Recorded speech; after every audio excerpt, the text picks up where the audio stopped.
Hello friends, நம்ம இப்போ என்ன செய்ய போகிறோன்னா சூப்பரான முறையில் ஒரு புதினா சட்னி எப்படி செய்யலான்னு பார்க்கலாம். அதுக்கு முன்னாடி என்னென்ன பொருட்கள் தேவையான பொருட்கள்னு பார்க்கலாமா?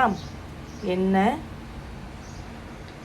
வர கொத்தமல்லி, வெந்தயம், சோம்பு, ஒரு லவங்கம், ஜீரகம், மிளகு, கடலைப்பருப்பு, உளுத்தம்பருப்பு, 2 பெருவெங்காயம், 3 வரமிளகா, 1 பச்சை மிளகாய், 2 பூண்டு, தக்காளி, கொத்தமல்லி, புதினா, கருவேப்பிலை எடுத்து வச்சுருக்கேன், மஞ்சள், தேவையான அளவுக்கு உப்பு.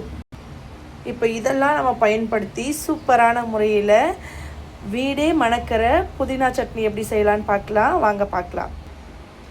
இப்போது ஸ்டவ் ஆன் பண்ணிக்கலாம்.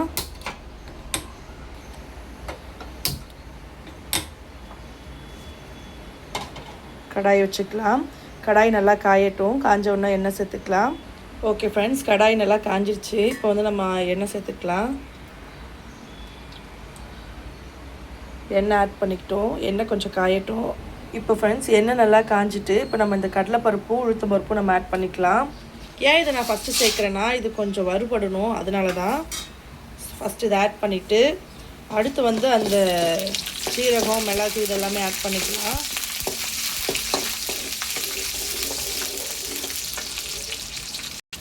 இந்த ஸ்டேஜில் நம்ம இந்த ஜீரகம், மிளகு, கொத்தமல்லி, ஒரு லவங்கம், சோம்பு, வெந்தயம்லாம் ஆட் பண்ணியிருக்கோம் இல்லையா, எடுத்து வச்சுருக்கோம் இல்லையா, இதை ஆட் பண்ணிக்கலாம். இது கொட்டினா நீங்கள் வெடிக்கும். ஸோ கேர்ஃபுல்லாக வந்து நீங்கள் ஹேண்டில் பண்ணுங்கள். ஏன் இப்போ நான் கொட்டிட்டேன்னா, இப்போ அந்த உளுந்தும் கடலைப்பருப்பும் வறுபடுறதுக்கு சரியான ஒரு இதுவாக இருக்கும். ஸோ இதை வறுத்ததுக்கப்புறம் ஒரு பச்சை மிளகாய், சின்ன சைஸில் 3 காஞ்ச மிளகாய் ஆட் பண்ணியிருக்கேன். இதையும் நல்லா வறுத்துக்கோங்க. இப்போ ஃப்ரெண்ட்ஸ், பெரிய வெங்காயமும் பூண்டும் நம்ம ஆட் பண்ணிக்கலாம். இதை நல்லா கலந்து கொடுத்துக்கோங்க. இது வதங்கட்டும். நல்லா இது வதங்கிறதுக்கு கொஞ்சமாக உப்பு சேர்த்துக்கலாம். நான் எனக்கு கல்லுப்பு தான் எடுத்திருக்கேன். கல்லுப்பு சேர்த்துக்கோங்க, டேஸ்ட்டு சூப்பராக இருக்கும்.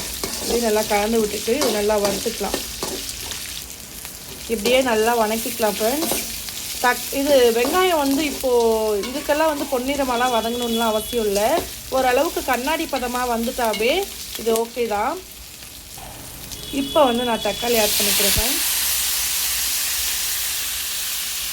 பாருங்கள் எவ்வளோ ஆவி பறக்குதுன்னு. அதையும் கலந்து விட்டுக்கோங்க.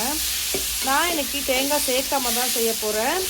ஏன்னா என்கிட்ட தேங்காய் இல்லை, ஆனால் ரொம்பவே டேஸ்ட்டாக இருக்குங்க. ஓகேங்களா? இப்போ வந்து நான் வந்து உங்களுக்கு தேவையான பொருட்களில் புளியை காட்ட மறந்துட்டேன். ஸோ வந்து இப்போது புளியும் ஆட் பண்ணிக்கலாம். சின்ன சைஸ் நெல்லிக்காய் அளவுக்கு நான் வந்து ஒரு புளி எடுத்துருக்கேன்.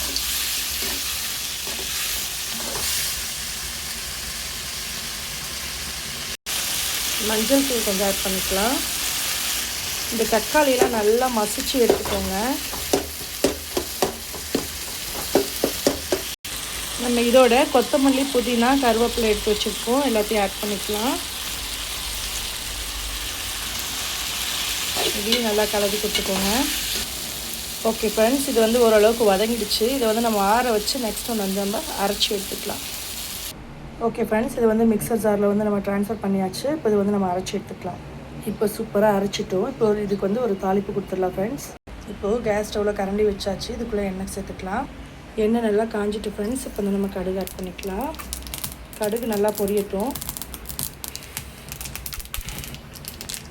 கடுகு நல்லா பொரிஞ்சிட்டு இப்போ வந்து நம்ம கருவேப்பிலை ஆட் பண்ணிக்கலாம். ஓகே, இது அப்படியே இதில் சேர்த்துக்கலாம். ஓகே ஃப்ரெண்ட்ஸ், சூப்பரான முறையில் நம்மளுக்கு புதினா சட்னி தயாராகிடுச்சு. நீங்களும் இந்த மாதிரி செஞ்சு பாருங்கள். எப்படி இருக்குன்னு கமெண்ட் பாக்ஸில் கமெண்ட் பண்ணுங்கள். Thank you friends.